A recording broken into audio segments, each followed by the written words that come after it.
Alors, si vous êtes développeur, vous avez peut-être remarqué que, eh bien, si vous avez essayé d'intégrer notamment des modèles d'intelligence artificielle dans vos applications, chose qui est de plus en plus courant et qui sera amenée à être de plus en plus courant, notamment par le biais d'agents ou alors en direct, hein, tout simplement pour, différentes actions, un chatbot ou ce genre de choses.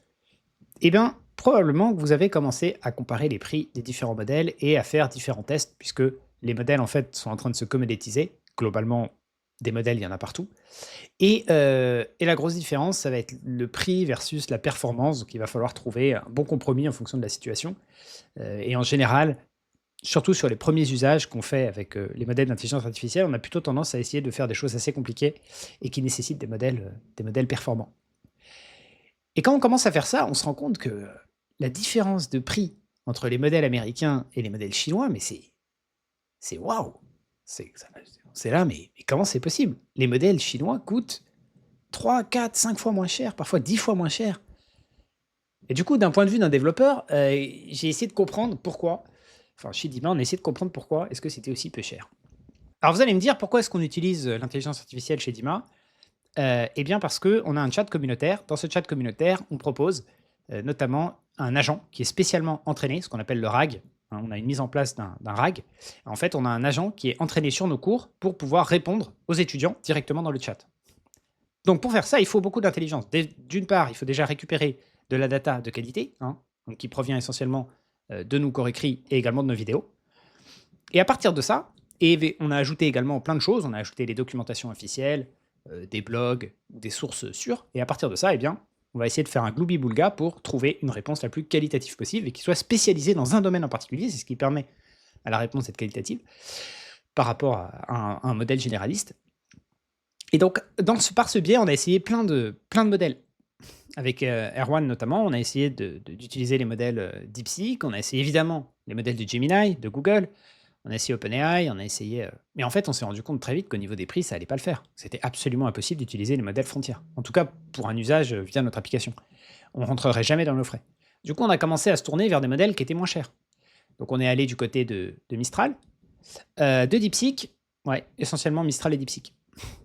Et là, on s'est rendu compte que, bah, les modèles étaient effectivement beaucoup, beaucoup, beaucoup moins chers et on a eu des bonnes surprises. Alors, on a eu aussi des très mauvaises surprises. On a utilisé, par exemple, les modèles Nano et Flash, mais c'est il y a quelques mois, donc ça a peut-être changé à l'heure actuelle, des versions de Gemini, par exemple. Et déjà, c'était des modèles qui étaient très chers, même en version Flash et Mini et Nano. Et en plus, on avait des résultats qui étaient pas bons. Alors pour, DeepSeek et pour Mistral, par contre, on a eu une bonne surprise. Mistral, c'était vraiment pas mal du tout et DeepSeek également pas mal du tout. Le truc, c'est que Mistral est quand même beaucoup plus cher que DeepSeek. Enfin, beaucoup plus cher, un peu plus cher que DeepSeek. Donc il a fallu trouver un arbitrage et ce qu'on a fait, c'est qu'on a essayé en fonction des situations et des requêtes et de la complexité de la question, on a essayé de choisir de façon dynamique un modèle qui soit adapté à la question. Donc si vous avez une question qui est très compliquée, on va utiliser un modèle plus performant et si vous avez une question qui est moins compliquée, on va utiliser un modèle qui est moins performant et du coup moins cher. Voilà. Et c'est tout à fait logique. Si on vous demandait comment fonctionne une variable, on n'a pas besoin de faire tourner une centrale nucléaire pour ça. Alors, donc dans notre recherche, alors il y a plusieurs choses dans lesquelles quand on réfléchit en termes de prix, on se demande comment est-ce que les Chinois peuvent avoir quelque chose de moins cher. Donc déjà, qu'est-ce qui coûte cher dans la génération de tokens? Vous avez tout l'aspect CAPEX, infrastructure. Et donc ça, en gros, les prix, pour certaines choses, va être beaucoup moins cher en Chine, sur la partie construction du data center. Par contre, sur la partie chip, hein, pour les capacités de calcul à proprement parler, que ce soit la mémoire, HBM ou la VRAM ou même tout ce qui est GPU, tout ce qui est carte graphique ou même CPU, il n'y a pas de différence entre les Chinois et les Américains. Quelle que soit la monnaie que vous utilisez, de toute façon, le prix, il est global, il est le même pour tout le monde et il est ajusté à la monnaie. Donc là, il n'y a pas de différence. Alors, il y a la coût de la main-d'œuvre qui est évidemment beaucoup, beaucoup moins cher en Chine, mais sur l'intelligence artificielle, la main-d'œuvre, en fait, ça ne représente pas des investissements très importants. Ce n'est pas ce qui va représenter la majorité du coût de production. Donc, on va essayer de comprendre, on va essayer de voir quand même pourquoi est-ce que les modèles chinois sont moins chers. Et ensuite, on va voir si c'est toujours le cas à l'heure actuelle et quelle est la tendance. Alors, donc ici, on vous a mis quelques éléments comparatifs, mais on a vu que parfois, sur certains modèles chinois, notamment sur par exemple, ZAI, qui est un des acteurs, qui est assez amusant d'ailleurs, parce qu'ils font de la pub à San Francisco, j'y étais il n'y a pas longtemps, et il y avait des panneaux, des énormes panneaux ZAI. C'était très bizarre. J'imaginais que les gens qui n'étaient pas développeurs, ils ne savaient peut-être pas du tout à quoi ça correspondait. En fait, c'est une entreprise chinoise, hein, qui génère des modèles, enfin qui produit des modèles. Et sur une version flash de ZAI, donc qui est une entreprise tout à fait sérieuse, qui fait des bons modèles, eh ben, on avait des prix qui défiaient complètement toute concurrence. On avait des prix de token en entrée, par exemple, de 7 centimes. De 7 centimes, là où sur des modèles frontières, alors évidemment, là, on compare un modèle frontière, donc c'est pas, enfin, c'est pas un comparatif qui est très honnête, mais on était plutôt sur des prix de 2,50. Donc une différence de prix là qui est... Et d'une façon générale, c'est ça qu'on va retrouver beaucoup. Alors, donc la première chose à savoir, c'est que les États-Unis et les Chinois ont leur propre écosystème. Alors en Europe, on n'a pas d'écosystème, on n'a pas de capacité de calcul. On a quand même certaines choses, hein. On a quand même ASML qui est une entreprise qui est nécessaire à la création des chips pour l'intelligence artificielle. Donc on a quelques acteurs importants implémentés en Europe. On a également donc Mistral qui essaye de faire jeu égal, mais en termes d'investissement et d'échelle, ça n'a rien à voir. Enfin, ça reste beaucoup plus petit pour l'instant en tout cas. Et donc finalement, eh bien, quand on parle c'est plutôt Occident vs Chine, et on va plutôt prendre États-Unis plus Europe, on va se positionner dans le groupe États-Unis probablement, même si c'est un peu plus compliqué que ça. Donc au niveau des tailles de marché, si on additionne l'Europe plus plus les États-Unis, effectivement, on a une taille de marché à peu près équivalente, mais il se trouve en fait que les Européens utilisent également les services chinois. Et si on prend que le marché américain et le marché chinois, là, le marché chinois est beaucoup, beaucoup plus gros. En termes, en tout cas, de nombre de personnes, parce que je me suis dit, il est plus gros, mais est-ce qu'en PIB, il est plus gros? Non. Ça veut dire que la richesse produite et l'argent qui circule dans le pays, eh ben, n'est pas beaucoup plus importante en Chine du tout. J'ai regardé un petit peu au niveau de la comparaison des pays, bon, ça vaut ce que ça vaut, hein. D'autant que les chiffres chinois sont pas forcément... Enfin, ils sont pas... À mon avis, ils sont pas aussi publics que les chiffres américains, mais peu importe, on va quand même se faire un ordre d'idée. Donc le PIB annuel des États-Unis, c'est 27 trilliards, là où le PIB des Chinois en 2024, donc il y a un an, hein, donc il faudrait le PIB actualisé à l'heure actuelle, on était à 17 trilliards. Donc il y a quand même beaucoup plus d'argent aux États-Unis, et quand on parle du coup de clients, les clients des modèles, c'est essentiellement des entreprises, plus que les particuliers, là où ça génère beaucoup d'argent, et les entreprises américaines ont beaucoup plus d'argent, et leur coût du travail est également très très supérieur, ce qui fait qu'une entreprise américaine, si elle remplace un employé, elle peut se permettre de payer beaucoup plus cher l'IA, parce que l'employé coûte beaucoup plus cher. Là où en Chine, l'employé coûte beaucoup moins cher, donc moins d'intérêt à le remplacer dans un premier abord. Même si le prix du travail augmente en Chine et que les gens sont quand même enfin, le pays s'enrichit d'une façon générale et que par conséquent le coût du travail également augmente, hein, évidemment. Donc la taille du marché, ça me semble pas suffisant pour expliquer les différences. Alors au niveau de l'écosystème, donc vous avez vraiment un écosystème qui est similaire en Chine que l'écosystème américain. Vous avez des gros fournisseurs de cloud en Chine, le plus gros étant Volcano Engine, qui est un fournisseur de cloud qui est à peu près l'équivalent d'AWS. Donc ça appartient à ByteDance. ByteDance, c'est notamment eux qui ont créé TikTok, qui ont des plateformes d'hébergement vidéo, enfin qui ont besoin de beaucoup de capacité de stockage et de distribution, et donc ils ont leur propre infrastructure cloud qu'ils ont appelée Volcano Engine. Donc c'est un peu le AWS d'Amazon si vous voulez, et qui mettent à disposition du coup des autres acteurs chinois. Et vous avez également Alibaba. Donc vous avez Volcano, ça représente presque la moitié de toute l'utilisation en termes d'entrée pour l'intelligence artificielle, donc leur infrastructure est massivement mobilisée. Ensuite, vous avez Alibaba Cloud. Alibaba, c'est l'équivalent, là textuellement, d'Amazon, parce qu'ils font le même business, mais ils font également plein d'autres choses. Ils ont également une très grosse infrastructure cloud qu'ils mettent à disposition. Ils ont fait à peu près la même truc que AWS avec Amazon. Voilà, donc à peu près au niveau de l'écosystème. Mais vous pouvez voir qu'ils ont leurs propres outils et qu'ils utilisent globalement pas les infrastructures cloud américaines. Là où en Europe, on utilise les infrastructures essentiellement américaines pour tout ce qui est cloud. Alors, on a des acteurs, on a OVH, mais c'est essentiellement américain. Voilà, donc en termes de taille, c'est à peu près balle au centre, hein. Il n'y a pas vraiment de différence en termes de capacité cloud entre les États-Unis et les Européens. Et en tout cas, ça ne justifierait pas, à mon sens, des grosses différences au niveau des prix des tokens.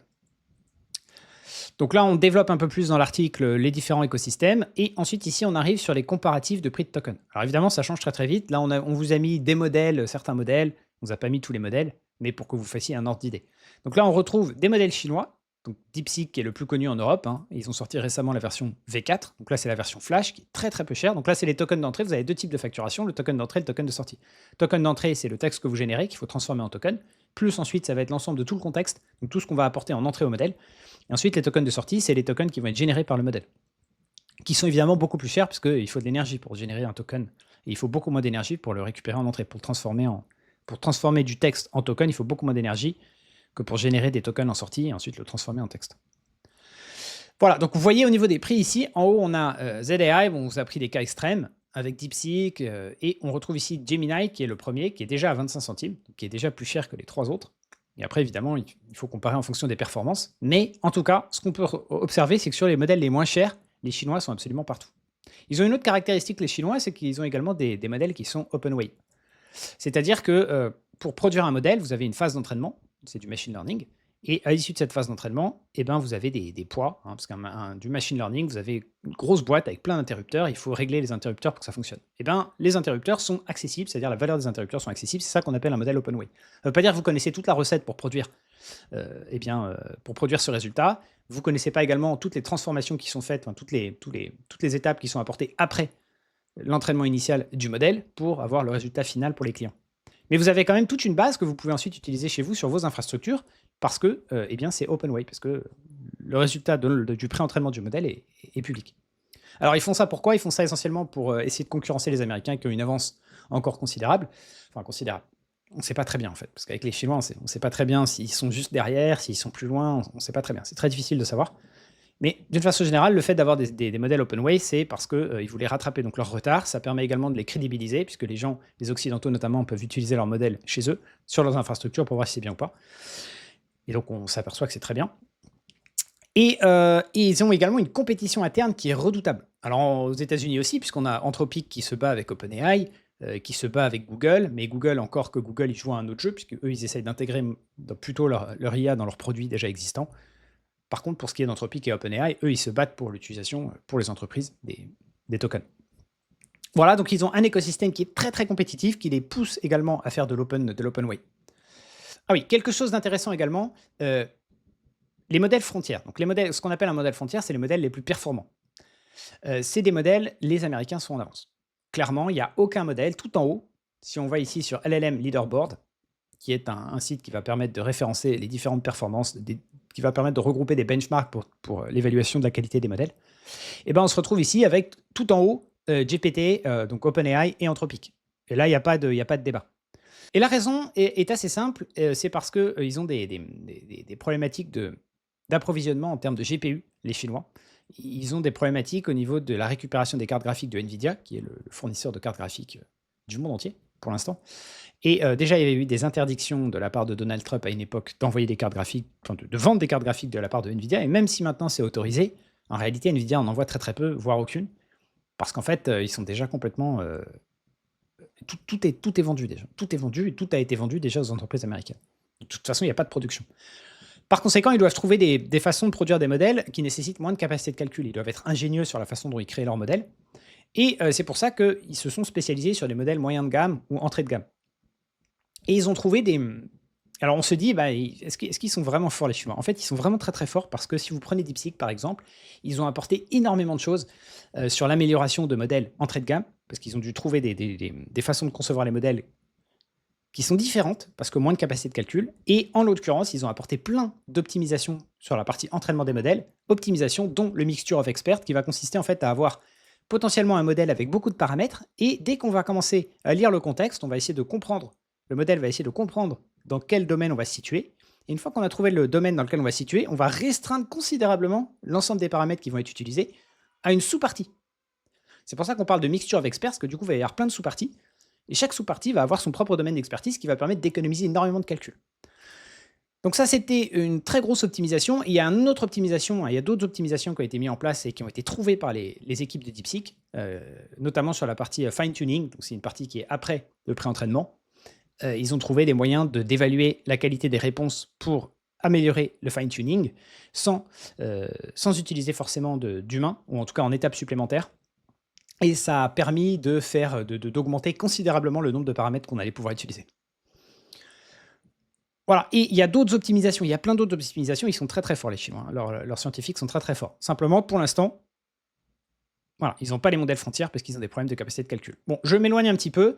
Donc, au niveau de la recherche, eh bien, alors, une autre raison pourquoi c'est des modèles qui sont moins chers, parce qu'encore une fois, c'est des modèles qui sont entrée de gamme, mais qui sont quand même très très compétitifs et en général moins chers que les modèles moyens de gamme occidentaux, même si les occidentaux au début, les Américains étaient spécialement concentrés sur les modèles frontières. Ils avaient besoin de délivrer des résultats parce qu'au niveau des investissements qui ont été faits par les institutions, que ce soit publiques ou même privées, ils avaient besoin de montrer des choses, quoi. Là où les Chinois, ils ont moins besoin de montrer les choses parce ils peuvent montrer ce que font les Américains et dire, vous voyez, les Américains, ce qu'ils arrivent à faire. Donc on n'a pas besoin de justifier quoi que ce soit et on peut se concentrer sur des modèles moyens de gamme. Voilà, mais ils ont commencé à rattraper leur retard. Donc les États-Unis, globalement, ils ont commencé à rattraper leur retard et ils commencent à mettre en place de plus en plus de modèles moyens de gamme ou entrée de gamme. Alors, autre chose, on suspecte également les Chinois de faire de la distillation des modèles américains. Donc, vous prenez le modèle frontière américain, vous lui posez des milliards de questions, ok, vous récupérez de la donnée qui est générée par le modèle frontière, et ensuite vous utilisez cette donnée pour entraîner vos propres modèles. Parce que c'est très compliqué d'avoir de la donnée de qualité. Donc, si vous pouvez récupérer de la donnée d'une qualité plutôt bonne, puisque en provenance d'un modèle frontière, eh ben, ça va réduire considérablement vos coûts de recherche et développement et des coûts d'entraînement. Ce qui fait qu'ensuite, vous allez pouvoir le répercuter sur le prix du token, parce que vous avez beaucoup moins de choses à rentabiliser. Laissez-moi vous présenter Dima.fr, notre plateforme de formation en ligne à destination des étudiants et des professionnels qui souhaitent apprendre de nouvelles compétences. Sur Dima.fr, vous retrouverez un très grand nombre de formations sur différents sujets. Vous aurez des formations autour de l'intelligence artificielle, autour du développement web. Vous aurez également des formations sur le développement mobile et dans le domaine du DevOps et du cloud. Chacune des formations qui sont présentes sur notre plateforme a été réalisée par un professionnel qui est encore en exercice et qui va vous partager toute son expérience et toute sa compétence. Si vous avez un doute, n'hésitez pas à créer un compte, c'est complètement gratuit. Vous pourrez tester la première leçon librement et par la suite, si ça vous plaît, on fonctionne avec un système d'abonnement assez classique sur lequel plus l'abonnement est long, plus le tarif est dégressif et donc vous choisissez l'abonnement qui vous correspond en fonction du nombre de formations que vous souhaitez suivre. Allez, je vous retrouve très vite sur Dima.fr, n'hésitez pas à nous essayer. Alors, il y a une autre raison pourquoi est-ce que les prix ont été divisés, ont été très très peu chers pendant très longtemps, c'est que le gouvernement chinois le subventionne. Alors comment ils subventionnent? De façon assez maligne, ils font d'une part, ils investissent massivement dans l'énergie, mais massivement, ils ont des capacités de production électrique qui sont colossales, ce qui fait que ça réduit le coût de l'énergie. Et ça également, ça permet de ne pas avoir de goulot d'étranglement à ce niveau-là, là où pour les Américains, on va avoir un goulot d'étranglement au niveau d'énergie. Et d'autre part, ils donnent également des coupons à toutes les startups chinoises, des coupons qui leur permettent, en fait, ces coupons permettent d'utiliser les infrastructures cloud chinoises. Donc, si vous voulez, c'est un peu comme si vous subventionnez les infrastructures cloud chinoises et les producteurs de modèles chinois, via ce système de coupons. Voilà. Ensuite, l'idée, c'est de développer tous les autres aspects du cloud. Bon, c'est un petit peu un autre sujet. Donc, la concurrence chinoise, on en a parlé. Le rôle de l'État, donc coupons de calcul, l'énergie, grosse capacité de production, et la R&D également, qui est très importante. Une grosse partie du PIB chinois est mis en recherche et développement, beaucoup plus qu'en Europe. Et le rôle de l'État est beaucoup plus important en Chine. Donc, ils ont beaucoup de budget. Ok, ensuite, il y a un récapitulatif donc, des différents critères dont on a parlé. Et au final, ce que je voulais vous dire quand même, c'est que c'est en train de se résorber. Paradoxalement, pour l'instant, au niveau des modèles frontières, c'est toujours les Américains qui sont numéro 1, mais les Américains commencent à faire beaucoup de progrès sur les modèles moyens de gamme. Alors, ce retard, il y a deux façons de le voir. Moi, je pense qu'il est en train de se résorber un petit peu. Alors, peut-être pas sur le très long terme, mais en tout cas, on a de plus en plus de modèles moyens de gamme ou entrée de gamme qui sont de plus en plus abordables de la part des acteurs américains. Donc là, on va retrouver par exemple la version flash de Gemini 3, qui a des performances qui est tout à fait adéquate. Bon, c'est pas que... Ici, vous voyez, vous avez un espèce de classement des modèles, mais c'est un peu générique. Enfin, on a pris quelques critères, quelques benchmarks. Sinon, vous avez mais dans des domaines spécifiques, les classements sont différents. Donc, il faut bien regarder au niveau des benchmarks quand vous faites des comparatifs par rapport à vos situations à vous, évidemment. Si vous allez du côté de tous les benchmarks, vous allez voir une liste considérable de benchmarks dans différents domaines. Donc, vous n'allez pas rester généraliste. Mais ça permet quand même d'avoir un petit aperçu. Donc ici, on voit les versions de Gemini 3.flash qui est à 78 centimes, vous voyez, à 3 $ en sortie, avec une qualité qui est tout à fait raisonnable. On est en 13e position, donc c'est plutôt bon. Qu'est-ce qu'on va retrouver d'autre? Voilà. Là, on voit que DeepSeek V4, alors ils sont toujours très très peu chers, mais en termes de performance, c'est quand même une déception, puisque là, on est sur la version Pro Max, là où DeepSeek V3 avait fait une révolution. DeepSeek R1, ça avait été une révolution, ils avaient en plus apporté plein de nouveautés sur l'entraînement des modèles notamment. Après, on avait la version 3 également de DeepSeek qui était très très bonne, et là, la version 4 de DeepSeek, qui est censée être leur meilleur modèle. Là, ça a été un peu une douche froide, concrètement, puisqu'ils sont pas mal derrière. Mais au niveau des prix, par contre, c'est tout à fait raisonnable, encore une fois. Alors, on ne sait pas très bien comment ça va évoluer. On a tendance à penser que les capacités de production énergétique aux États-Unis sont un petit peu sous tension en ce moment et ils ne vont pas avoir assez d'énergie. Donc, ça va être un des goulots d'étranglement. Il y a également la production de chips qui va être problématique, mais la production de chips, ça va pas permettre aux Chinois de rattraper leur retard. Alors que par contre, la production énergétique, ça peut permettre aux Chinois de repasser devant. Donc, on n'a aucune idée de ce qui va se passer dans le futur. En tout cas, chez Dima, on a fait un mix de différents modèles qu'on a utilisés, en faisant bien attention évidemment sur la gestion de la confidentialité des données. Mais on a trouvé, notamment, on a fait un mix entre DeepSeek et avec Mistral, et on a utilisé également des modèles de GPT euh, en fonction des situations, comme je vous ai dit. Et je vous invite à essayer, franchement, si vous êtes une entreprise ou que vous travaillez en entreprise, n'hésitez pas à essayer Mistral. Ils ont vraiment des modèles qui sont de de très très bons rapports qualité-prix. Et en plus, ils ont également beaucoup de modèles open weight que vous pouvez héberger en interne éventuellement. Bon, là, ça nécessite d'avoir des énormes infrastructures, hein. Je vous dis ça, c'est que pour les très grosses entreprises. Mais n'hésitez pas quand même à regarder de leur côté. Ok, allez, c'était à peu près tout pour cette news. C'était un peu plus long que ce que je pensais. Mais globalement, ce qu'il faut retenir, c'est que les Chinois ont eu des problématiques de calcul. Ils ont rattrapé leur retard. Ils ont toujours des problèmes de calcul. Mais ils ont beaucoup, beaucoup d'énergie. De l'autre côté, les Américains ont commencé à produire des modèles de moyen de gamme et entrée de gamme de très bonne qualité, également très peu chers. Donc la guerre est toujours ouverte et on verra bien ce que ça donnera à l'avenir.